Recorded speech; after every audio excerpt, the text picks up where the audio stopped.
Хорошие средства от кашля. Отзывы реальных людей взяты из газеты «Бабушка».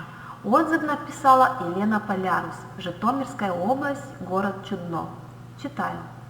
У меня такой организм, что, как правило, если простываю, у меня все начинает опускаться вниз.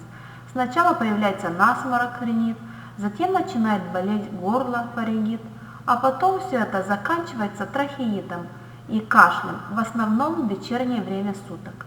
А простудам я подвержена часто.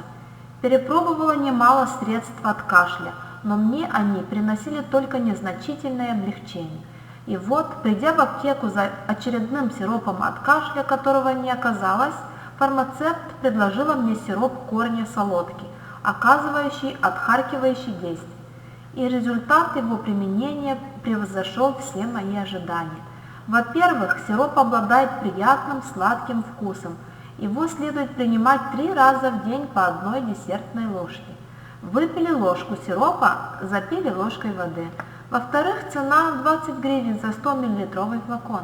В-третьих, после 2 месяцев сильных мучений мой кашель прошел за 3 дня. Теперь это средство в моей аптечке постоянно. Оно подходит даже детям и в аптеке продается без рецепта. Перед использованием этого рецепта посоветуйтесь с вашим лечащим врачом, так как каждый организм реагирует по-своему. И не забудьте подписаться и нажать на колокольчик под видео, чтобы не пропустить новых выпусков. Пока-пока!